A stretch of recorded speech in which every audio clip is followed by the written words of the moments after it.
going on, everyone? Welcome to episode 28 of the Diego Colley Football Show. And today is a very special episode. I have three special guests, starting my first guest, Calvin Barash, fellow Seahawks fan, here right now. What's up, 12s? I'm happy to be here. All right, so we're talking about a Seahawks-Colts game, a game that has garnered a lot of attention nationally as in the last few days, as it seems like it might be Phillip Rivers starting at under center for the Indianapolis Colts. The 8-5 Colts kind of skidding in the last few weeks.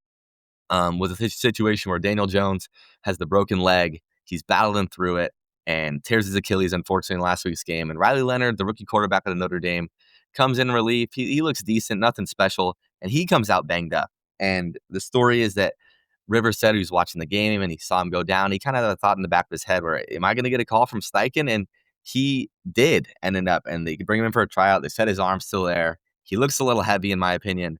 What are your thoughts hearing that Phillip Rivers might start against your football team on Sunday? Well, when I thought about this game 2 weeks ago on the schedule, it was one that was making me nervous. You know, we're going head-to-head with the Rams. They dropped a game, and this game was making me nervous. And now all of a sudden, it seems like it's just free chicken. The spread's up to 13.5. You got a 44-year-old grandfather who's looking like he's maybe 280 coming in as quarterback.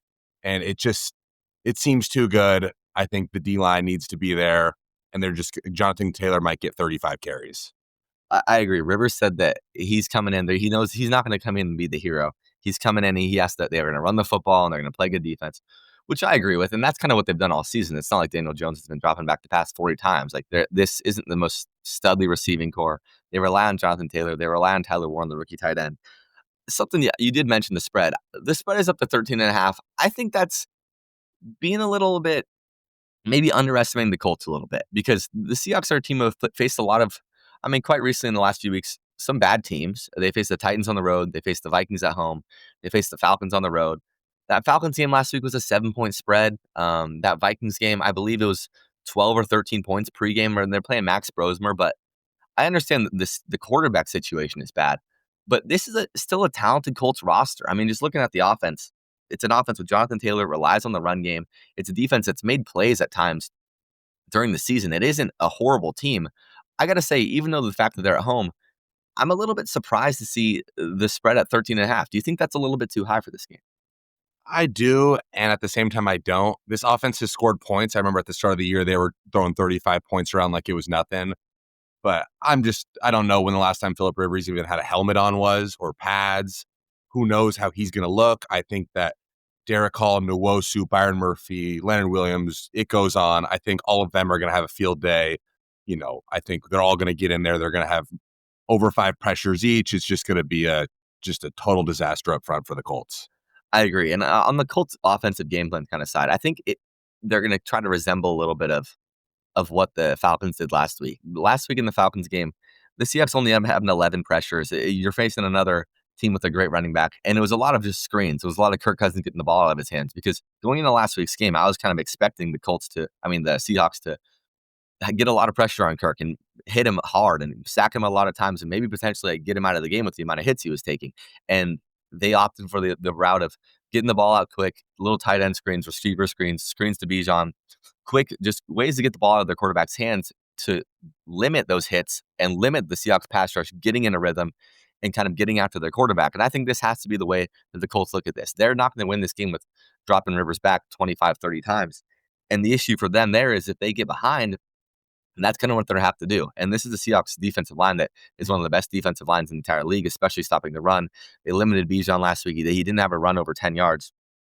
I think that if they can stop Jonathan Taylor, it's going to be a really long day for Rivers or Ripien or Leonard or whoever runs the Colts offense. On the offensive side of the ball, I got a question here. So we got in some news today that Jalen Sundell is going to be back practicing. Would you like to see him go back in at center? There's been some talk going in back at right guard. A lot of heat from Bradford from the media, but McDonald says that Bradford was the best pass blocker, and he actually has been statistically in the last few weeks. Would you like to see Sundell start at either of those positions, or kind of just maybe work his way back, maybe take the bench role for now? Yeah, and I like how you mentioned that Bradford was getting praise from McDonald, because I think Bradford's lowlights are really low, and there's all those images going around social media of, Sam Darnold's hands in the air and Bradford's in no man's land. But at the same time, he's grading out just as good, and, the grades speak for themselves, and the clips disagree, but, he's been grading out great. I think that Sundell needs to earn his way back into the role personally. I think Olu's been doing a phenomenal job center, maybe not phenomenal, but he's been holding it down. It hasn't been like a weak point of this offense necessarily. And I think the tackle's been playing great, and I think Zabel's been liking Olu, and I think Sundell needs to work his way back into the role, and he hasn't done anything to like lose his spot. I think a good opportunity in this game. The spread is 13. I'm not saying you take this game lightly by any means, but I think a good chance here is to maybe rotate some guys in. Whether it's Sundell at center I'd like to see him back at center because I mean, since he went down, the offense definitely hasn't been exactly the same. They've been slow at times. They've struggled in some games, but I think it'd be a good opportunity to get him in at center for a drive, get him in at guard for a drive. Because I mean, while Bradford has been better, he's definitely not. He's not irreplaceable. I think Sundell is a bit of an undersized guard, and that's kind of the issue there. But I think it's a good chance to get some rotations in there and see if you find something that really clicks and can maybe get the run game going in between the tackles. So, what's your prediction for this game? I'll ask you some questions based on the rest of the Seahawks season after this. But honestly, like in my opinion, I think the Seahawks win this game. I don't know necessarily if this is going to be an ass kicking like it has been some of the last few weeks. But I think they win this game. I think I wouldn't be surprised if the Colts do score a touchdown. I mean, it's hard to go 3 games without scoring a touchdown. If Jonathan Taylor does break a long run, if the O line isn't banged up, it's not. I'm not saying that we're just going to completely shut these guys out. I could see a game kind of like a 13 to 24, 13 to 28, a comfortable win that maybe makes it a little closer at the end of the game. But I think this is a comfortable win. Yeah, I agree. And the Seahawks, it seems their first defensive drive of the game for us is the worst of the game. So I wouldn't be surprised if they came out, Phillip Rivers shocks us and puts maybe a touchdown or, a close field goal on us. But I think by halftime, it's going to be clear and over. And Mike McDonald's going to have Drew Lock in the fourth quarter. I one more thing on this game. I do like that you said that because it does seem to be at the first drive of the game. The team kind of moves some stuff down, and that's kind of a trend around the league. It's the scripted plays, the coach's scripted plays. But one more thing on the Rivers front. I mean, he's 44. He's like 250 pounds. But some part of me is like a little, I'm not scared we're going to lose the game, but I'm a little like, he's a wild card. If we were facing a guy like Max Brosmer, a guy like Ripien, or even a guy like Riley Leonard in his first career start, I'd be like, okay, this is like a for sure win. But I mean, the mental game's there from Rivers. I don't know necessarily if his arm can keep up, but I wouldn't be surprised if he hangs in there. He's a tough guy. He can move his team down the field for a drive or two, and eventually the wheels come off the car. But don't be surprised if Rivers comes out there and has a little bit of juice to start the game and gives them some momentum at some point. But I don't think this is a game we lose. Yeah, I feel the exact same. I think Rivers will be pretty tired by the fourth quarter. All right, I got a couple questions for you before you get out of here. First of all, we got the Colts, Rams, Panthers at the Niners. How do you see the rest of the season playing out? All right. Well, as I mentioned before, the Colts 3 weeks ago might have scared me a little bit. Right now, I see us putting 30-plus points, and I don't see them scoring more than 15. The Rams, me and you were at the game before when Sammy threw 4 interceptions. I know we're going again. There's just no chance he does it again and ruins our mood. I think we'll score more points. I think Sammy's going to have a better game, and Matthew Stafford, again, is going to throw for under 150 passing yards. The Panthers, Bryce Young and them have showed some signs of life, but I don't think that should be a struggle for us. I think that should be another win. And then the Niners, man, it's always tough against the Niners, but at that point in the season, that would be 6 wins in a row. There's no way we're losing to the Niners, fighting for that 1 seed. I think I see us winning out. Awesome. And then just based on the entire season, who do you think has been the kind of the X factors on both sides of the ball? Maybe not obviously JSN, obviously a guy like Ernest Jones has been great. Who's been like your X factor on these sides of the ball that is maybe a little under the radar? I think that Ernest Jones has just been really holding it down for the defense and just making plays. And the middle linebacker spot, I just remember when Bobby Wagner left, I felt that gap in the run game. And it seemed he's really fitting into his role in Seattle. And I think that was such a good signing by Schneider. Staying with Schneider, Leonard Williams, again, in the run game, has just been holding it down on the defense. And those two, just being those leaders on the defense has just been just perfect. And then on offense, I mean, it's kind of impossible not to say JSN. He's just been doing things nobody else has done since Calvin Johnson. He's locked in Offensive Player of the Year pretty much. I think he should be in the MVP conversation personally. I agree with that, especially because there's no one really sticking out. I don't necessarily. I think I like Drake May, but I don't think that he's the far and away MVP. Who's been your unsung hero so far? Like the guy that doesn't get the respect in the media? Yeah, I think that honestly, not even a player. I think Mike McDonald's my unsung hero. He's had dudes like Patrick O'Connell filling in shoes, who people were worried about him playing, and he plays lights out. Ty Okada did the same thing. You know, Darian Kendrick at the start of the year just coming in and getting picks. It just seems like he's got such a good system that it feels like I could go out there and play some ball. Definitely, definitely. In the past, there was whenever the top guys got hurt, it was like, who are these guys coming back in? And it feels like the coaching has really been up the level, and it's just like anyone that steps in, if they're coached well in the system for long enough, they're gonna be able to do their job. What's something that you think is gonna potentially hold them back? What's their weakness that could halter a deep playoff run? Yeah, and I think the obvious answer here is Sam Darnold, because when you look at his stats, he's pretty much top 7 in everything, but then you see him as number 1 in turnovers, and it's not just picks, it's not just fumbles, it's just all of it. And, not every interception, like the Falcons game, kind of hit Arroyo in the hands. It's not really his fault technically, but it's leaving his hands, so it is his fault. And I don't think he needs to be making those throws. I think our defense is good enough where if we just punt the ball more, we will win more games because teams aren't really scoring points unless we give them the ball on our own 40. Yeah, I think the Rams game's a great example. If you punt those two scoring drives, they probably don't. I wouldn't say they don't score, but maybe they aren't touchdown drives. Maybe they're field goal drives. If you give teams under 50 yards to go in the NFL, especially against a good team, they're going to capitalize. So I agree with that.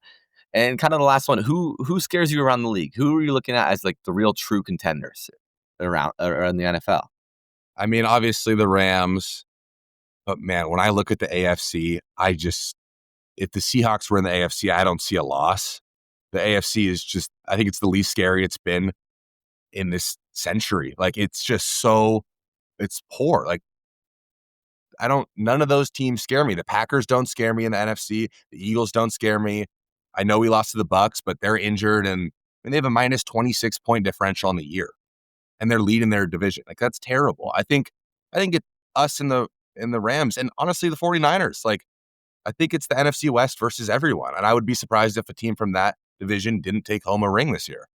I agree. It's definitely as open as it's ever been. That's what kind of makes it's anyone's year. And if there's ever a year for the Seahawks to make a run at the Super Bowl, especially recently, it's this year. It's kind of seems like the Chiefs dynasty is past. There's no juggernaut Eagles team that's running the ball over everyone, a clear-cut best roster in the league. It's kind of just the Rams, Seahawks. The Niners are definitely going a little under the radar, in my opinion, at 9-4, just because the other two teams in the division have 10 wins. So thank you for coming on. I appreciate it. It was awesome. First ever guest. Thank you so much for coming. Yeah, of course. Thanks for having me on. I'll be back on post Seahawks Super Bowl. Awesome. Thank you. Okay, up next, I have Broncos super fan Beckham Lindgren joining me. And I got to say, I've been a very, very vocal. I'm not a big fan of the Broncos. Every week, they seem to frustrate me watching them. And I'm here to see kind of what he has to say about some of these narratives about his team. So they got a big matchup against the Packers this week. Home underdog. Line sitting at 2.5 right now. Broncos, the 11-2 team coming off 10 straight wins. Underdogs at home. Undefeated at home. As someone who has been a very vocal Broncos hater, what are your honest feelings about the team right now? How are vibes in Mile High Land? Yeah, the 5280 land, home of the great. Broncos, obviously very strong defense. PS2 ex defensive player of the year coming off of last year. The offense, very, I would say, average. Run game was strong when Dobbins was in. I'd like to see more targets to, working in Pat Bryant, like they have been recently in big moments. But yeah, overall, defense wins games, average offense, but it works. I agree. The defense is definitely elite. I'd say them, the Texans, the Seahawks, all the top tier of defenses in the NFL. So you're coming off 10 straight wins, but a lot of these are coming against you. The strength of schedule hasn't been the greatest, and you can only play who's in front of you. Obviously, not going to knack that, but most notably, you got the last 4 games against the Raiders. Most recently, should have been a 10-point win. They won by 7, whatever. The home Thursday night game, 10-7. The Commanders game that was almost lost in overtime. Just out of the last 4 weeks, how does it feel when you watch your team? And the skill on the field is obviously a lot better, but you tend to always stay around in these games. Do you think it's a coaching thing? Is it an offensive problem? Or do you more as a team that plays down to your opponent's level? What do you think the reasoning for that is?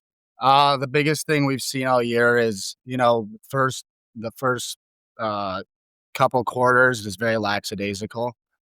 Broncos come out hard in the fourth, which isn't necessarily a good thing. Do we win games? Yes. I mean, the last big games we've had, Chiefs, I guess, Eagles, coming off of other opponents they've played, do they seem as the team they were when we played them? Not really, which kind of sucks coming off of those big wins. But yeah, like teams like the Raiders and such, I mean, winning by, well, we won 10-7 the first week we played them and then 24-17. I'd like to see more, pedal to the metal for the first four quarters. I agree. And honestly, it's going to be a good test. These last 4 weeks of the season, the Broncos are locked into the playoffs. Got the Packers, got the Jaguars, got the Chiefs, got the Chargers. In that first Chiefs game, it did seem like they came out strong. They were ahead the majority of the game. It is going to be interesting to see in these next few weeks. Do they just show up from the level of the opponent you're playing? If it's a big game, do they show up? Or are they just a notoriously slow starting team? Because if you get into the playoffs and you start slow, that's what's going to earn you an exit. So kind of on that note, with the way that they're playing games right now, with the way Bo Nix is playing games right now, do you think he's capable of stringing together a few winning playoff games? Is he capable of winning games against good competitive teams in the playoffs right now? Okay, yeah, good question. Obviously, Broncos went to the playoffs last year, got swept by the Bills. Yeah, I think it definitely helps. He's been in the situation before. That'll help him. He's been on the stage before.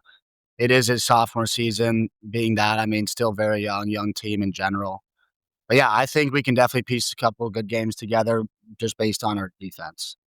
Yeah, that's a good point. I kind of forgot about the point that they were in last year. To get that first playoff game off, kind of just off your shoulders as a young quarterback, that is a good thing to kind of just get out of the way, especially on a good team this year. Last year, the team was never going to really make a run. So to get that kind of off your chest is a good thing for him. But going on to the game this week, taking on the Packers at home, a team that's been really kind of iffy, kind of like the Broncos. They have games where they don't show up on offense. The defense is always going to be there. Obviously, like with that great pass rush, Micah Parsons, they're coming off a huge divisional game against the Bears at home. Maybe a bit of a come down spot going on the road to Mile High, but a good offense. This is the first time in quite some time, I'd say, a quality offense. They can run the football well. Josh Jacobs, when Jordan Love's on, he's a pretty good quarterback and a good defense on the other side. Do you like your chances in this game? I mean, personally, I think the recipe for the Broncos to win this game, they have to keep it low scoring. I don't see them getting into a shootout. How do you feel about this matchup this week? Yeah, definitely a tough matchup. I mean, we haven't been underdogs in many weeks, which will be exciting to watch. Obviously, one of the top teams in the league currently. And yeah, the biggest thing, obviously, like Diego said, keeping it low scoring, work that defense. I mean, is Jordan Love a great QB? No, I think he makes some pretty stupid mistakes in big situations, as we've seen. Yeah, if the biggest thing, offense coming out hot, um, touchdown first quarter, is kind of silent the vibes. And yeah, the biggest thing I would say is just keeping, Bo Nix making smart decisions with the ball. We've definitely seen times where early on in the first half, there's crappy interceptions that, obviously turn down the momentum of the game. So, yeah, I mean, just strong defense overall. I think that's a good point. You got to win the turnover battle. Jordan Love's a guy that, he showed last week that he won the game, but early in the game had a rough turnover that the Bears didn't end up capitalizing on, and that could have ended up making the difference if they do get points off an early Jordan Love turnover. So, who's been, just some broad Broncos questions, who's been, I think, kind of your X factor on each side of the ball so far this season? I mean, yeah, like I said, PS2, awesome. Like I said, defensive player of the year last year. Jaquan McMillan has had a couple interceptions, which is pretty awesome. And then offense, Troy Franklin has had a couple huge games with us. Some huge reception games coming in clutch in the fourth quarter, of course, like it always comes down to, like Diego said, a lot of one-score games. But yeah, I've loved Troy Franklin. Pat Bryant as well, rookie. Pretty good, pretty awesome stuff from him. All right, so last thing, what do you think the ceiling is for this team? Do you think they're poised to make a run this year? Do you think the offense is going to need a little more experience? Obviously, it's a very open league right now. So a team that I think in other years, I don't think would have much of a chance. But just looking at the AFC, I mean, this is a conference where the two teams at the top, the Broncos and the Patriots, both with 11 wins, both teams that have a lot of questions around them, both teams that have had kind of lower strengths of schedules. Do you think this team can make a run? Yeah, honestly, I think so. Kind of looking back at just the NFL this year as a whole, There's not any super powerful teams compared to the last year's, which is great in our position. But Sean Payton being a great coach, um, defense winning championships, and Bo Nix being able to get the job done, I think it's definitely possible. Awesome. Well, thank you so much for coming. Best of luck to the Broncos this season. Honestly, coming from me, I hope that they can prove me wrong. I hope that they can quiet the narrative around them. And thank you for coming on. All right, final guest of the day, San Diego Superchargers super fan, Michael Stewart. How are you doing today? Doing great. I'm feel great that I'm on the pod and gonna get a guest appearance. So you were at the game on Monday night. Electric atmosphere, I assume. SoFi Stadium, Eagles on the road. Just how were the vibes in there? How was it? How was your experience at the game? Just give me the rundown about that. I would say the vibes in there were very more towards the Eagles. I mean, I would say the stadium, like not exaggerating, was probably 70 to 80% Eagles fans, at least the section around me. And it's very noticeable when a big play happens. It's all the stadium just erupts, like Birds fans flying up and down. And then, I mean, when something happens for the Chargers, it gets loud, but it's clearly pumping crowd noise in. Like you can easily tell the difference when it's pumped in or if it's actually loud. And yeah, that's the vibes. I mean, the stadium's awesome. That's my first time going. I have nothing bad to say about the stadium. What do you think about the game? What was your thoughts on? I mean, they pulled out the dub. It was ugly. I got to admit it. Just based on the pure eye test, I mean, Herbert was getting hit a lot. He was made the plays when he had to. It probably wasn't the game he wanted to have to run a lot with a banged up hand, but he did it. He got the dub, and the defense made the plays when it mattered. Yeah, I mean, I think that is a huge win. I think could be the biggest win of the year outside of maybe the first 3 wins against the conference to start the year. Definitely huge that that's our first game coming off a bye week, and we have a rough schedule ahead of us. Herbert did have kind of a rough game, but I mean, he couldn't do much with O-line. I can get into that later. I have a lot to say about my center, Bradley Bozeman. But yeah, I mean, it was an ugly win. We got it done. I'm not complaining. I think the defense did look good. Jalen Hurts had a terrible game, which helped a lot. But yeah. Yeah, I agree. I think something I do want to note, the Chargers kind of in the past, saying the past few years, they were the team that never showed up in the big game. And I saw a stat, the Chargers have won their last 5 primetime games. How do you feel as a Chargers fan that, every time they play on primetime, probably as a kid, you're like, oh, the Chargers don't play on primetime. Are we going to show up in a big moment? How does it feel to have a team that has showed up in the big moments, especially the last few years? It feels awesome. I mean, exactly like what you were saying. Usually every primetime game would come down to like the last minute and we'd blow it. And it feels weird kind of too that this year it's actually the opposite way around. And I love it because they're nationally televised games and they get to see how good Herbert really is. And I think that a lot of people underrate him, and now they get to really see what he can do. Yeah, the Chargers aren't charging the games that I'd say they usually do. Exactly. Who's been your unsung hero on each side of the ball for the Chargers? Who's been that guy that's maybe not the most mentioned? Who's been making the plays that's been crucial to you being at 9-4 right now? For the defense, I would say there was a couple. I would probably say Tyre Tart has been huge. One of the best run stoppers in the league for sure. And he's been getting to the quarterback too a little bit. I mean, he has I think he's top 10 in pass deflections, which is huge for a D tackle. What else? Oh yeah, I wanted to talk about the corners. We have 2 5th-round cornerbacks who have just been holding it down, as you could see on Monday night with the Cam Hart bad ball and to end the game. I just feel like it's kind of crazy that we have 2 5th-round cornerbacks that are just really holding it down for us. They're both rookies? Yeah, Tarheeb Still and Cam Hart. No, they're not rookies. But they're both 5th-round picks. Yeah, 5th-round picks. And I think they were just great picks. I think it was about 2 years ago. I would say I think they're sophomores. But yeah, those have been the bright sides of the defense. I would say for the offense, I mean, obviously we wouldn't be anywhere without Herbert, but everyone kind of knows that. I would say with Omarion out, Kamani Vidal has been looking pretty good. I mean, he did the job.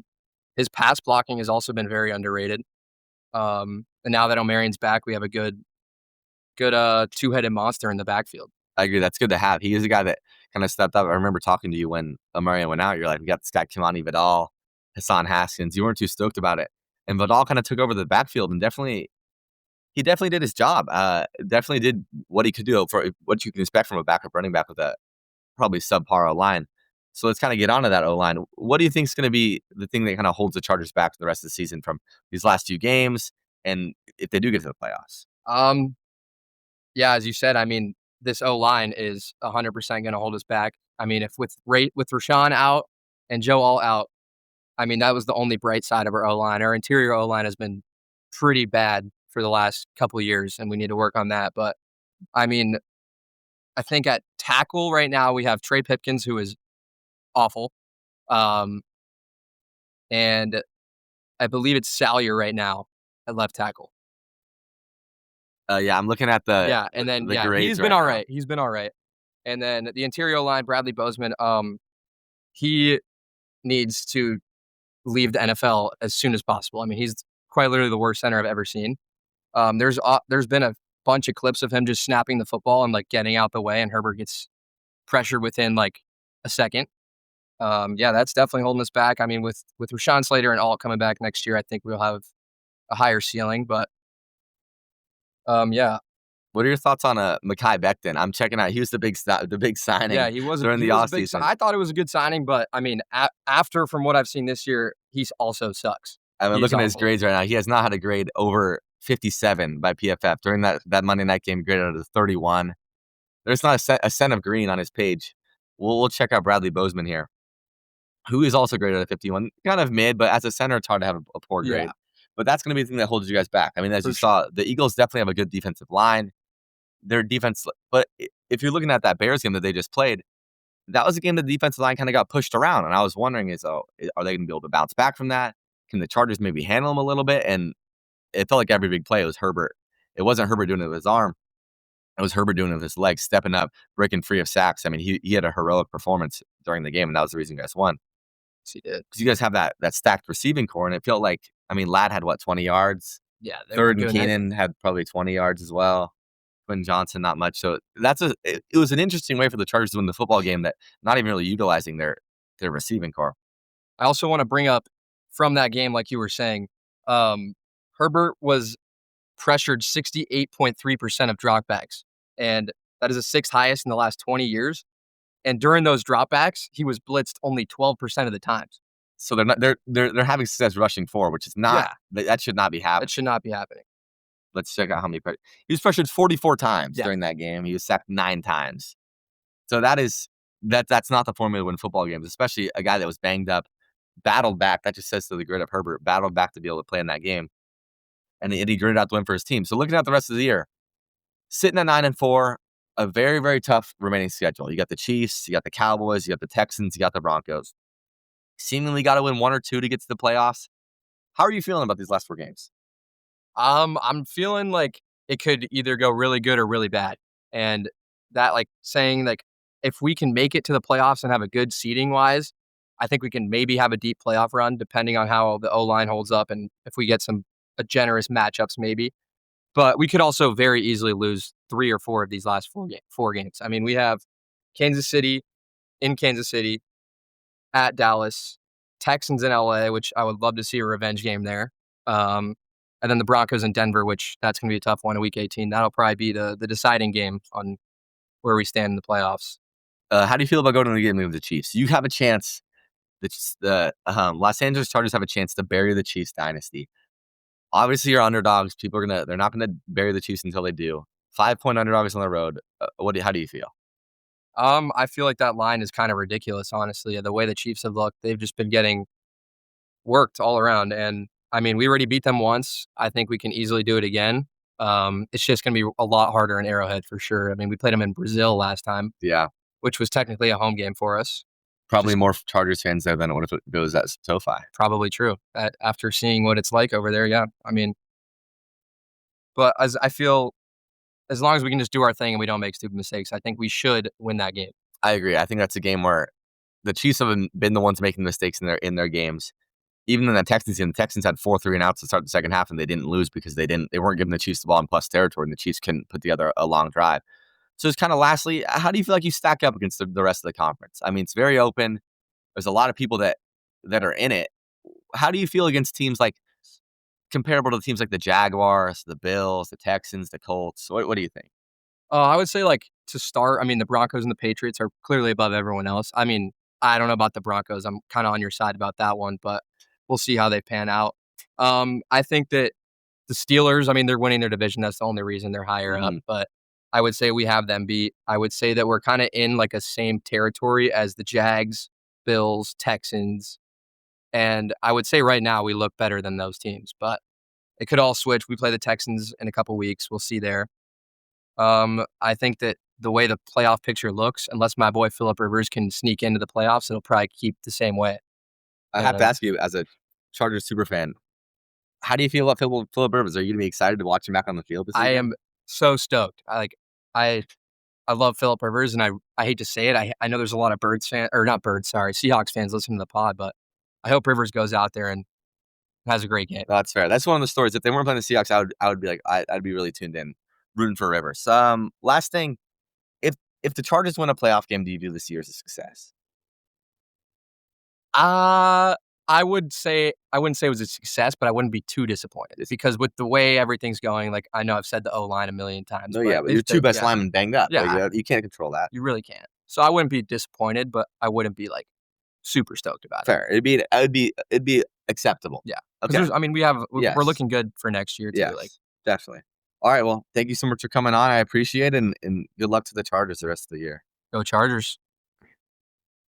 On to the rest of the slate. Appreciate the guests for coming on. That was fun. Really enjoyed that one. Browns, Bears. Browns are sitting at 3-10. Bears are sitting at 9-4. Shedeur Sanders will be the starting quarterback for the Cleveland Browns for the remainder of the regular season, which I think is the right call. I think that, I mean, it was a no-brainer type call. I still hope that Stefanski's gone, but if they can show them they get some sort of chemistry going, some sort of positive momentum towards next year, which I think they're on the brink of, there is some life there on the offense. Fans want to see Shedeur. Shedeur has a lot of his own fan base that are tuning into Browns games for him. So I think it's a good sign. The Bears coming off that tough, brutal loss against the Packers. And I think simply the motive for the Bears here, the kind of the what they need to tell themselves going in this game, don't let that bring you down. You had won 5 straight games. You played your division rival very close, and you have them again next week. You can't look over this Browns team. This is a Browns team that has a really good defense. You have a tough remaining schedule. This is a must-win game. You cannot, if you lose this game, you put yourself in all of a sudden a really rough spot to potentially miss the playoffs. I mean, I'm not saying you are, but then you're in a spot where you have to win 2 out of 3 against the Packers, Niners, and Lions, which I think you could do, but it makes it a whole lot easier if you beat this Browns team, which is you can. It's very beatable. I want to see them rely on the run game here. In that second half of the Packers game, when they started to get things going, they had a multiple just kind of hard-nosed big boy drives where they were running the ball. They weren't getting these massive gains. It's not like they were running for big 20-yard chunks, but they were running the ball with success and getting to those third and shorts. And the key to that in the second half was Caleb was converting those. Caleb played very well in that second half, especially in that last drive before the pick. He had some big boy throws down the field, some lasers in there. And that kind of, he put him in position to get a chance to win the game under the last throw. Stuff happens, but there's some stuff to build on. And they can't let their momentum that they held all before that game falter in 1 week before you have to play the Packers at home. You cannot let all that go away. It's going to be a cold one. It's going to be a lot of very windy. The potential wind chill in this game is going to be negative 20 degrees. It's potential snow. Going to be ugly. The over-under is like 39. I think that favors the Bears. The Bears should be able to run the ball. I mean, it's a good Browns defense, but it's also a Browns defense that kind of got pushed around by the Titans last week. It was not their finest day defending the Tennessee Titans, especially they didn't really have to defend much of Cam Moore. He threw for 110 yards, but they got pushed around. I mean, Tony Pollard had over 100 yards. Tyjae Spears had some electric runs. I think that bodes well for the Bears if they can kind of build off that. The interior of that O-line, Dahlman leading the charge at center. I think it's a game where they can have success. Don't let Shedeur kill you on the big plays. I think the cold weather probably favors you a little more. The Browns' offensive line has struggled. Judkins has had kind of games recently where he struggled. I want to see them improve that run defense, though, because the difference for me in that Packers game was that they had a lot of moments where they had kind of Jacobs bottled up, and they just couldn't quite make the tackles. They just struggled to bring him in, and the defensive linemen are in the right position. It's guys trying to go for the big hit instead of wrapping them up, and that's what kind of ends up killing him. I'm curious in the status of Kyler Gordon. He's sitting at questionable. I would say he probably doesn't go in this game. You want him back against the Packers. You saw how much of a void there was without him there. Some of the guys you had playing corner in that Packers game, I'd say he probably sits this one out. I'm curious to see if Rome's going to play. Rome didn't play last week with that foot injury. He's limited on Wednesday. I would think he goes because it seemed like he was trending towards playing last week and he didn't end up playing. So I would think he's going to be back this week. Overall, I think the Bears win this football game. I think to rely on Nungai, rely on Swift, they're going to be able to pound the rock. It's going to be a low-scoring game. It's not going to be pretty, but I think they pull out the win in this one. Ravens-Bengals. Bengals season is on the line officially. There is a window where they get to 8-9 and they can win the division. It's possible, and it starts to win now. And if they win this game, they put themselves in a pretty good position to win out, in my opinion. They're plus 120 in this game, 2.5-point dogs. Going to be no T. Higgins. He's in concussion protocol. I talked about that last episode, kind of how I think they really screwed that up. The Bengals did as an organization. Give the Bengals home fans something to be happy about, man. That last Ravens win was on the road. They lost to the Bills on the road. You got 3 home games to end it. Make them all mean something. Make those last 2 games in front of the Cincinnati home crowd. Make them mean something. Make the crowd all fired up. And I just want to see some sort of momentum. If you lose this game, all life's gone. Another wasted season. I'm not saying you're going to make the playoffs. I'm not saying you deserve to make the playoffs. I just want to see meaningful football being played by Joe Burrow at the end of the season. Because only if this game's gone, it's just the season's gone. There's no meaningful games being played for the rest of the season, pretty much. How this game matches up, though. Lamar Jackson did not practice again on Wednesday. This is the 5th Wednesday in a row he has not practiced. I don't know. It's weird. And he's played every week. He just is has a designated, I don't know if it's a rest day. I think he is banged up. But I also think that it's not helping. I mean, this is a team that's flawed on offense. They struggle procedural things. They're not doing the easy things right. Doesn't help when your quarterback doesn't practice on Wednesday, a day that you're usually kind of full go. I think that's probably why he's not going. And he's not out there, and it's Stu Huntley taking the reps. He's kind of the one that's looked out of sync. So, I mean, the Bengals defense, they played well at the beginning of the game last week, and then Josh kind of used his legs to kill him. I think Lamar's going to have to use his legs as kind of an X factor to extend those plays and break free of those sacks, because if not, it's going to be a very similar game to the first Bengals-Ravens game, where Lamar was bottled up and they forced turnovers on Lamar, and the Bengals defense stood up to the run at times. I think that could be a very similar game script. The Ravens are going to have to capitalize on big plays. They were very careless with the football in the last game against the Bengals. Likely puts away that touchdown. Zay Flowers has that 50-50 OPI ball. They got to keep him going. He had a big game last week for the Ravens against the Steelers. Zay Flowers had arguably the best game of the season. Lamar and him have to continue to establish that connection, because with no number 1 receiver and a struggling quarterback, that's a bad recipe in a divisional football game. He's got to have a go-to guy. Jamar's got to have a bounce-back game. I hope it's a fun one. I'm taking the Bengals in this one. I don't think they're quite dead yet, to be honest. Up next, Chiefs-Chargers. Similar to the Bengals, the Chiefs season is on the line here. And Vegas has them as big favorites, which they kind of had all season long. Chiefs are 5.5-point favorites. Taking on the Chargers in Arrowhead, it's a tough place to play. Mike Stewart already talked about it. I'm just going to cover it quickly. I think that the Chiefs, I think that they win this game. I think that it's tough to say. It's really, really tough to say, because everything's telling me that they're done, that they're dead. But I can't call them dead yet. I think that if the Chargers O-line's banged up, Chris Jones is going to eat. Chris Jones was flashing last week. Chris Jones had an electric day against the Texans, and there was nothing to show for it. If they can't block him, it's going to be a long day for Herbert. They're going to be able to stop the run.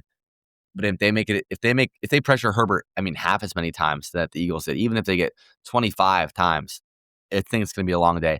And I don't see the Chiefs making the plays, the game-losing plays like they did last week. If they can rely on their defense, make this a low-scoring affair, I like them in this game. If they get into a shootout where they're going to have to go drive for drive with the Los Angeles Chargers, I think they lose. I think the Chiefs win ultimately. It's going to be cold in Arrowhead, kind of a classic late-season game there. But the matchup really doesn't match up well for them.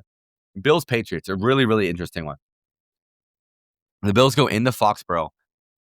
Road favorites. The Patriots feel disrespected. The 11-2 Patriots are home underdogs against the Buffalo Bills. It's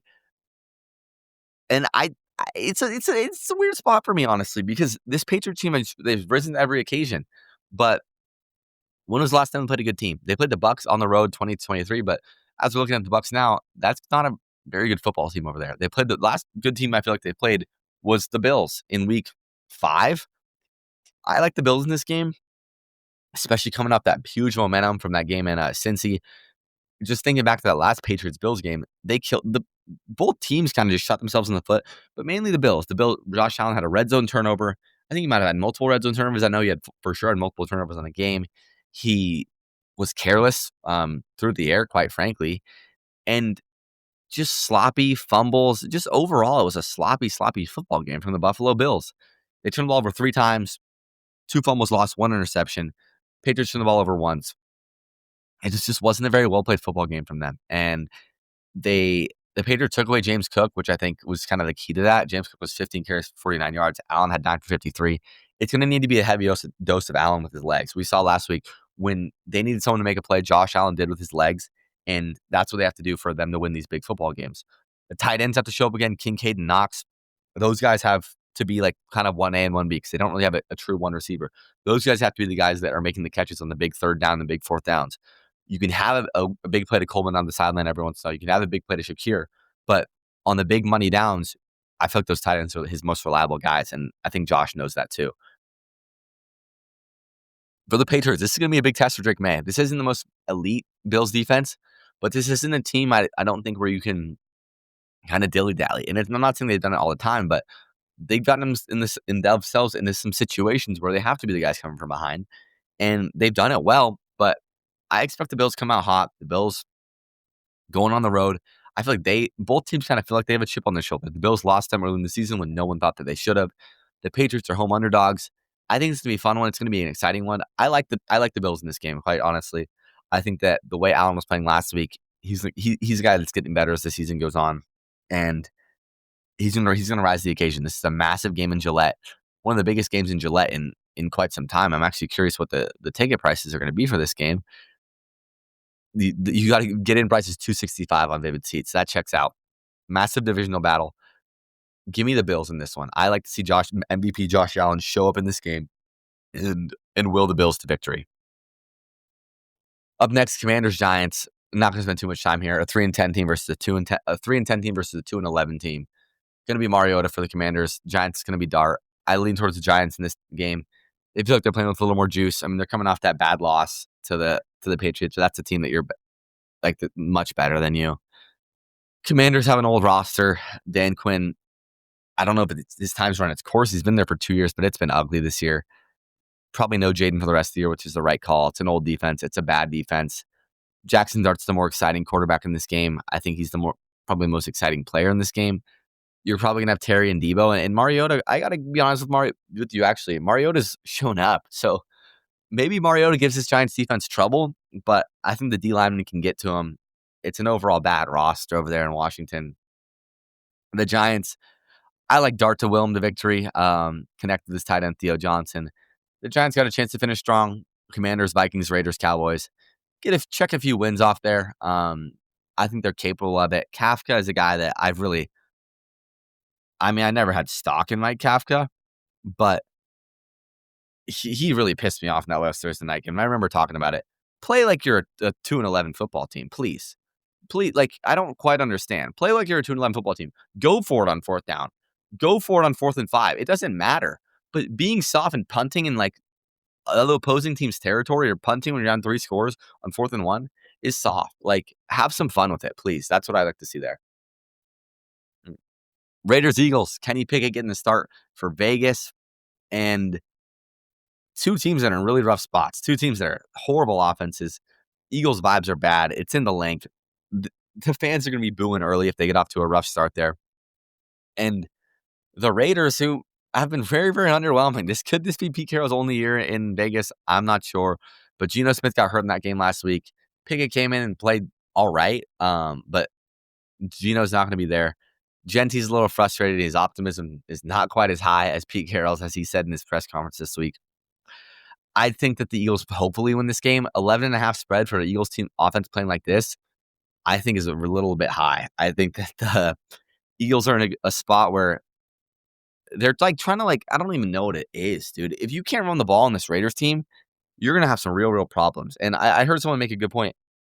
Saquon had a good stat line on Monday night, but it's not like it was consistent and then break a long one through the middle. his long breakout run was kind of a trick play, quick snap, fake tush push, flip outside that Saquon, being the athlete he has, capitalized on. It wasn't a situation where, oh, the blocking was so well in this spot where they blocked it so well, Saquon broke one tackle and he was gone. And his only two other good runs kind of came in that first half. Other than that, they struggled. A.J. Brown had a horrible game. I kind of forgot to note the many, many misses he had. Jalen Hurts threw some good balls on the field, and A.J. Brown he wasn't there to catch him. He just missed opportunities. It's constant missed opportunities for this team. And I hope you beat the Raiders. They have a very favorable rest of the season schedule. They got the Raiders, Commanders twice, and the Bills. They have a chance to kind of garner some momentum and try to right the ship before the playoffs. I'm not sure they do, but I know that they beat the Raiders on Sunday. I struggle finding it. I struggle picking the Raiders to win a football game. Maybe Kenny Pickett gives them a better chance than Geno, but I struggle thinking that, honestly. Cardinals, Texans. Texans 9.5-point favorites. Again, not to spend too much time here. A 3-10 football team, the Arizona Cardinals. Jacoby Brissett they've shut down Kyler Murray for the year. Jacoby Brissett has been a guy that's filling up the stat sheet. He's feeding Michael Wilson. He's feeding Trey McBride. I'm not sure if Marv's going to be back in this game. It looks like he is. He's questionable. He didn't practice Wednesday. I'd guess they don't rush him back. The Texans are hot. The Texans are one of the hottest teams in football. And I think this might be a game where Jacoby Brissett can't just sling up those extra late game stats because the Texans defense is so good. They're elite. They're one of the top 3 defenses in the entire league. Top 2, I'd say 2 behind the Seahawks. It's just, I mean, they're so well rounded. And that DeMeco Ryans is one of the best defensive minds in football. I've always been very high on DeMeco Ryans. Quite frankly, I think the Texans win this game. I don't think I need to spend too much time on the Cardinals going to NRG Stadium this week. Jets, Jaguars, another game I'm not going to spend too much time on. The Jets quarterback situation is really, really rough. Arguably, would I say it's worse than the Colts? Maybe. Tyrod Taylor groin, not practicing Wednesday. Justin Fields knee, not practicing Wednesday. Brady Cook, the former Missouri quarterback, is getting the first team reps in practice. Glenn didn't say Cook would start, but he wants to see how the week progresses. The Jets re-signed Adrian Martinez to the practice squad from the 49ers. He was cut from the 49ers on Tuesday. This tweet says, could they roll out a Cook-Martinez tandem on Sunday? I mean, if that's what happens, by God, dude, like that is just a horrible to watch from an NFL football team. The Jaguars are kind of a surging team. They've wrote the ship, 13.5-point favorites, going on the road to New York. 13.5-point road favorites. That's when it says saying something about your team. And, oh, wait, no. Am I wrong here? No, the Jaguars are at home. That makes a little more sense. Jaguars are at home, 13.5-point home favorites. I think they win this football game. I think Trevor Lawrence keeps playing good ball. I think Travis Etienne keeps getting in the end zone. I'd like to see a little more Brian Thomas Jr. He had a good game last week, 3 receptions for around 80, 70 yards, I believe. Get BTJ more involved. In the playoffs, you're going to need a big play guy to go up and get a 50-50 ball. So try to get that fixed, I'd say, before the playoffs start. That'd be a strong point to make if I was the Jaguars in practice this week. On in the afternoon, Lions-Rams, a massive game for both teams. The Lions still fighting for a playoff spot. The Rams sitting at 10-3. If they lose this game, they're in a situation going to Seattle on Thursday night where they have to win and they're going to need some help. And I'm not sure if you're going to get help with teams playing the Seahawks. I would love to see the Lions come out and fight against this Rams team. The Lions are 8-5. 8-6 puts them right in the thick of the NFC wildcard race, which is a place that they don't want to be. Just checking out this NFC wildcard race. The Lions currently are sitting as the 8th seed. They're at 8-5, kind of in a class of their own because Cowboys are at 6-6, Panthers are at 7-6. Both those teams are kind of fighting for their division, in my opinion. The Lions are 8-5. Then you got kind of 4 teams for 3 spots for the wild card. You got the Lions at 8-5, the Bears at 9-4, the Niners at 9-4, and I guess maybe the Packers / Eagles at 8-5, 9-3. I don't think the Packers are going to miss the playoffs, but everyone's kind of in that mode. And a loss here puts the Lions at a severe disadvantage compared to the other guys in their division. It pretty much eliminates them from winning the division, even though they have a game in Chicago at the end of the season.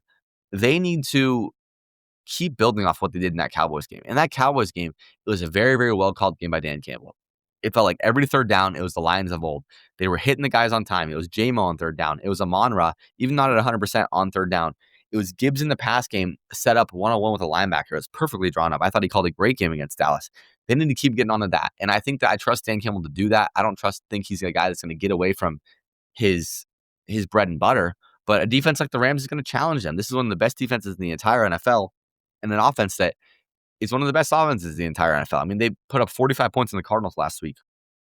When Stafford doesn't make interceptions like he did in that Panthers game, he's pretty hard to stop when he's just having his way and not putting the ball in harm's way, which is exactly what he did in that game. And that was even without a Devontae Adams superhero performance. And also a game where they kind of ran the ball with ease against the Cardinals. Both those running backs got going. Corum got going. Kyren Williams got going. They both kind of just, Sean McVay had his way with the Arizona Cardinals and Jonathan Gannon, quite frankly. I'd like to see the Lions win here. Quite honestly, I don't think they do. I think that this is going to set up a titanic matchup on Thursday Night Football against the Seahawks for the Rams. I'm going to take the Rams in this game, unfortunately, but I would love if the Lions could pull off some magic there for Seahawks fans. Packers, Broncos, I'll be quick on this one because we already talked about it earlier in the segment with Beckham. I think this is a Packers win.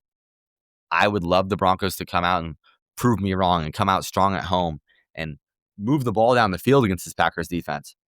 And maybe a few weeks ago I would have felt a little bit differently about this, but the Packers showed me against the Bears that they showed up they made plays when they had to. Christian Watson showed up and made plays when he had to. Dobbs didn't really do anything there. Jaden Reed being back is huge for them. He was one of their best receivers, and him going out early in the season kind of hurt them in a spot where they needed someone to step up and be the one. But just having Watson, like that slant he caught and took to the house, was exactly a type of play that the Packers need to have made for them on offense.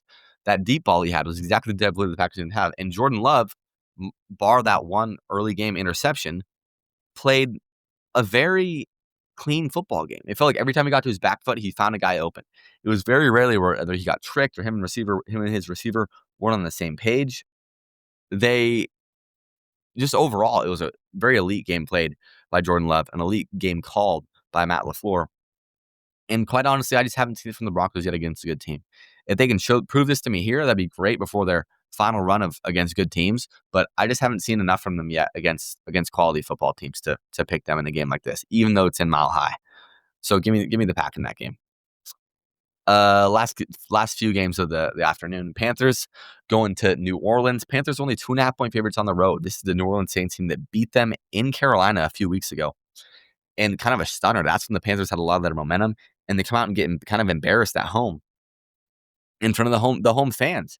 And quite honestly, that was kind of a slap in the face to them. I felt like everyone nationally was like, all right, the Panthers aren't legit. And then the Panthers come out and they beat the Rams. Like, they beat the Falcons in the week after that. They lose to the Niners, and then they beat the Rams. Like, what the most 50-50 team of all time. And it feels like they just win back. Like, they just alternate wins and losses every week, which is what they've done. They lost the Bills, beat the Packers. Stunning.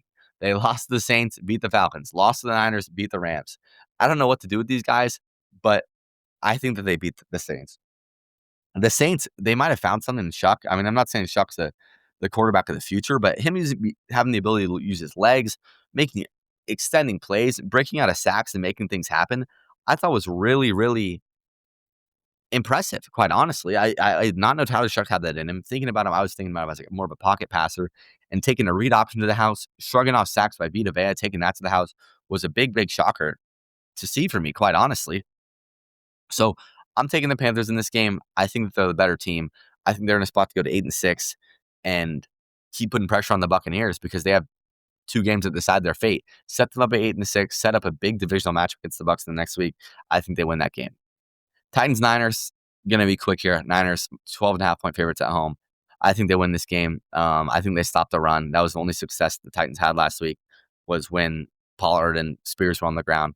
Ward won them. They won the game with Cam Ward behind them, but Cam Ward didn't win them the game. And Robert Saleh, the great defensive mind that he is, he's going to make it tough on.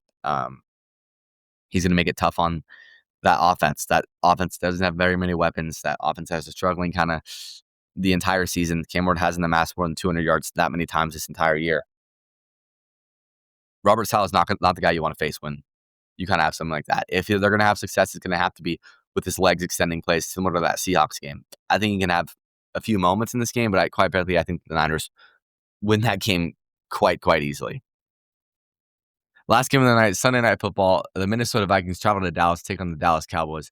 The Dallas Cowboys are fighting for their playoff lives, and the door has been cracked open based on the Eagles' loss on Monday Night Football. So the Cowboys are sitting at 6-6-1. Vikings sitting at 5-8. Quite frankly, I think this comes down to 9. 9 before last week, I would have said he's horrible, and I still do think he's pretty horrible. But he showed something last week. He showed something against the Washington Commanders when they won 31-0. He ended up putting up a pretty decent stat line at 16 for 23, 163 yards, 3 touchdowns, and 0 turnovers. And this is the Dallas Cowboys defense that has been prone to getting dominated at times this year, quite frankly. They've been pushed around a little bit. And they're coming off kind of an embarrassing, I don't know if I'd say embarrassing to the Detroit Lions, but that was a game where a lot of people had them. The public was all over the Cowboys. And quite honestly, ended in the Cowboys underwhelmed. And I'd say that was more on the offensive side, a little bit on both. The defense didn't capitalize on big downs. Dak turned the ball over a little too much on offense. And it was just an all-around bad loss. But the Eagles' loss on Monday night has cracked it open for them. If the Cowboys can win out and the Eagles can lose 2 out of their last 4, which is against a kind of a lower-level schedule, quite honestly, so the odds are stacked against them, they have a chance to get in the game. Sunday Night Football, I don't know why the Cowboys are on Sunday Night Football against the Vikings. There's a lot better games that this could be in. Quite honestly, I think the Cowboys win this game. I don't think the Vikings can sustain many connected good drives, quite honestly, against this Cowboys defense. I think Quentin Williams will step up in this game. I think the corners will step up. And I think if J.J. McCarthy can connect sustained drives like he did last week, I don't think he's going to be able to. This Cowboys defense is better than the Commanders. It's not much better, but it's a better defense. I think the Cowboys win this game. On to the Monday Night Football, the Miami Dolphins go to take on the Pittsburgh Steelers. This is a massive game for Pittsburgh because if Pittsburgh win this game, they pretty much just have to win one more to win their division, the AFC North. They're at 7-6 right now. If they win one more, if they win this game, they're 8-6, and if they win one more, they get to 9 wins, and that would practically win this division. If they lose this game, however, they have the Lions, Browns, and Ravens remaining, which makes it a tough sledding task to win 2 out of the last 3 to win the division, quite frankly. I think the Dolphins give them some trouble. One thing I'm looking for in this game is whether DK Metcalf and Aaron Rodgers can connect to have a big game like they did last week. Because quite frankly, last week was DK Metcalf's best game as a Steeler. Him and Rodgers looked like they had great chemistry. The passing game was in sync, and that was the only reason they won this game against the Ravens. They started off strong. They didn't get off this slow, laggy start. The run game wasn't really there. They only ran for 34 yards. And DK Metcalf had an alpha receiver day like they're paying him to do. They're paying him $30 million, which is the top 5 in the league for receiver at the receiver position. And he went for 7 receptions, 148 yards, 0 touchdowns, but he was down the field catching those 50-50 balls. If he can do that in this game against the Dolphins secondary, I think they probably win. But if the Dolphins can contain DK Metcalf, and kind of contain him, hold him, and stop the run, kind of like how the Ravens did last week, this is going to be a long day for the Steelers offense, quite frankly. And what the Dolphins have shown me lately, they're sitting at 6-7. They've played some bad defenses recently. They've kind of garnered some momentum, and I think playing these bad teams has kind of been good for them. They beat the Bills and they beat the Commanders barely in I believe it was Madrid, Saints, and then they got the offense going against the Jets last week. If Tua can get going, if Waddle can get going, get those underneath stuff kind of just in rhythm, and if Tua won't turn the ball over, and if they can win the turnover battle against the Steelers team and stop the run, that's a massive, massive thing to watch for. On the injury report level, Devon Achane is questionable. He could be held out some practice with a rib injury. I think he's probably going to go, but I think he's going to be limited. A running back with a rib injury is never really the best thing to have going into a game. I'm going to go out on a limb here and say the Dolphins win this game. I think that they're the more hungry team. I think that they're overall, if they can hold Metcalf to being not a number one receiver type production like DK Metcalf was last week, I think they can win this game, and that's shown to be something that is kind of easily done. I don't know why the Ravens couldn't get it done last week. I think the Dolphins get it done this week, and I think the Dolphins win this football game. All right, to finish off the episode, I want to talk about the college football playoff rankings, the system, conference championship weekend, the whole 9 yards there. We'll start with conference championship weekend. So it's good matchups on paper. It was a situation where we had Bama playing Georgia. It could have been a playoff game for Bama. Like if they lose, they don't get in.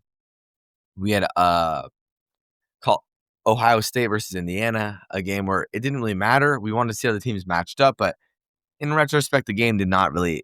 Both teams were getting in. Both teams were going to be a top 4 seed. BYU, Texas Tech. BYU playing for their playoff lives. Duke, Virginia. We'll start with. I'll start with the most lackluster. BYU, Texas Tech. I thought BYU had a chance in this game, and they kind of hung around the whole first half. And second half, just too many turnovers and Bear Bachmeier. They just didn't have it there. They lose 34-7. They don't get in the playoff. Duke, Virginia. An interesting one. A very interesting one because Duke was sitting at 7-5 preseason. Or no, before this game. And they win the game. And due to them winning the game, they are not one of the top 4 ranked teams. Top 4 ranked top conference championships. Conference champions. So they don't get in the playoff. And that sets off the kind of nuclear reaction that gets you JMU and Tulane in the playoff. And Georgia beats Alabama. Does Alabama deserve to be in? I don't think you could punish a team for having to play a conference championship game. I don't think that's right.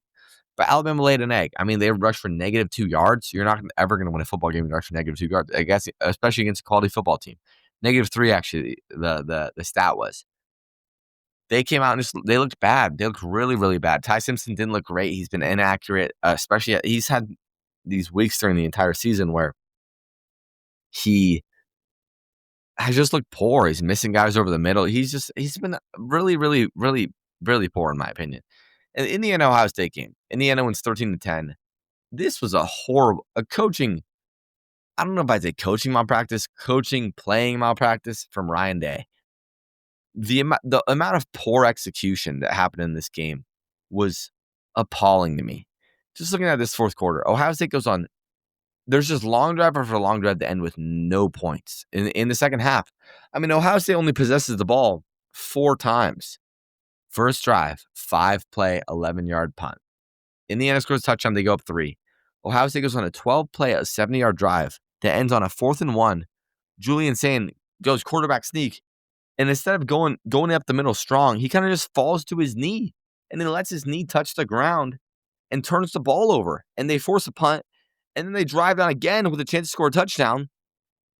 And they get to 2nd and 2.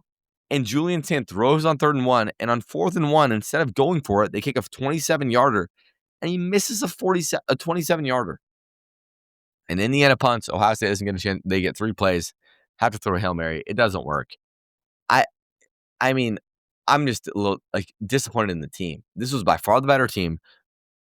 The defense was better. They held Indiana to nothing practically the entire game. The second half, they have 2 long drives that amount in 0 points. This should have been a 1-score to 2-score win, in my opinion. And it just smelled soft, especially in a game that, like I said, in hindsight, does not really matter. If you lose, it doesn't matter. You don't want to play the extra snaps in overtime, in my opinion. Take it. Either go for it or don't get it. It's 1 yard, bro. It's 1 yard. And they decide to kick. He misses it. He's been shaky. He's a shaky kicker. You shouldn't miss a 27-yard field goal, though. But just, it was hard to watch for me. It was a very, very hard game to watch. Now getting to the rankings. The college football playoff rankings come out Sunday morning. And the major shock is that Notre Dame does not get in. And here's the thing. I don't have a problem with Notre Dame not getting in. Honestly, I think that head-to-head should matter. I think head-to-head games should have an impact. Like, you should not. There's no reason 2 teams that played head-to-head, the team that lost should be ahead of the other team if they had the same amount of losses. And my issue with this is that they waited till the last week to flip-flop them around. It's like maybe they saw the narratives, maybe they saw like the reaction, and they decided to change their mind. But from the very, very first college football playoff rankings, Notre Dame was ahead of Miami. And I think Notre Dame's the better team overall. Yes. But they played head-to-head and Miami won. And they waited till the last week, the last playoff ranking, to put Miami in. I just don't understand that. That doesn't make any sense to me at all. It's like they didn't want to backlash the entire middle half of the season. And they decided to do it on Sunday morning of the playoff. And Notre Dame decides to opt out of a bowl, which I think is a very, very soft decision. I think it's, what kind of sentiment are you sending to any team? Are you trying to eliminate bowl games as a whole? I mean, I get you're pissed off about it, but you can't eliminate all bowl games because that's what it's telling you. This sets a precedent in the future that if you're not in a bowl game, I'm just going to opt out if I thought I could have a chance to make the playoff. That's soft. And Vandy did it the right way. Vandy, no one really thought was going to get in, but they said, no, we missed our opportunities on the football field, which is true. So we're looking at the rankings. James Madison 12, Tulane 11, Miami 10, Oklahoma 8, Alabama 9, Tulane Alabama 9. Who's the number 8 team in the country? For some reason, I'm missing it. Oklahoma 8. Oklahoma 8, Alabama 9. Texas A&M 7. Ole Miss 6. Oregon 5. Texas Tech 4. Indiana 1. Georgia 3. Ohio State 2. So the matchups are James Madison goes to Eugene to Oregon. Alabama goes to Oklahoma. Tulane goes to Ole Miss. Miami goes to Texas A&M. And there's a lot of conversation like these group of 5 teams should not be in. They're not the best 12 teams in the country. And I agree. I agree with that. But the way the system was laid out, I think the ACC is to blame. I think the committee is to blame. My problems with the ACC, what are my problems with the ACC? How can you have a conference championship format that with a bunch of people that have the same exact conference losses, you put in a team with 5 losses in the regular season ahead of a team with 2 losses overall, both in conference? Okay, 2 losses overall. That gets you in the situation where the 5-loss team wins the conference championship and screws over this entire thing. I don't think Tulane and James Madison should be in. Tulane, okay. James Madison, I don't necessarily know. But you can't completely eliminate the group of 5 bid because a team like Boise last year was definitely worthy of getting into the playoff. They were a playoff-worthy team. They had arguably the best player in the entire country. They deserved to be in the playoff. But a year like this, James Madison, I don't think deserved to get in. I think Notre Dame was the better team. But the 4 best conference championships get an auto bid, and then the last one get like it just doesn't make sense. It does not make sense at all. I think the format's wrong. I think the ACC was wrong. That's my kind of rant on the entire thing, quite honestly. And it's unfortunate how it played out, but like ultimately, I think Notre Dame was one of the best top 10 teams in the country, and they kind of got screwed over. But you had a chance to beat Miami. Was it week 1? Yes, but that's why you play the games. Like that's exactly why. If you eliminated Miami from that, and you didn't leave them in the playoff after they beat Notre Dame, the team that were above them, that sets a horrible precedent about out of conference games, early season out of conference games. You had to put Miami in this game. You absolutely had to put Miami in the playoff. And I'm looking forward to it. I mean, Miami, Texas A&M, I think it's going to be a good game. Tulane could maybe give Ole Miss a run for their money with the coaching search. Alabama, Oklahoma is the even spread. It could be a good game in Norman. James Madison, Oregon. I mean, I hope James Madison gives them a run. I don't feel great about it. But I think for the most part, I mean, the bracket's okay. Once it gets after this first round, I think it's going to be some good matchups. But just the process to get there was kind of the main thing that really, really frustrated me. So that's all I got to say there. UW plays in the LA Bowl this coming up weekend. I'll cover that for a little bit next week, but nothing crazy.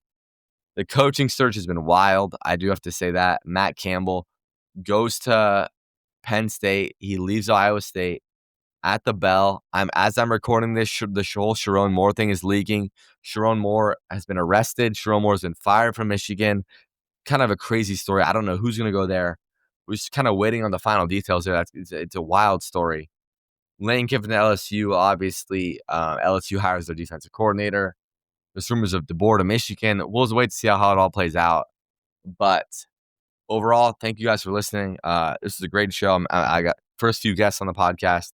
Really happy to do that. It was a great time. I love going back and forth. Going to try and do that definitely more in the future. Thanks for listening, and I'll see you guys Monday.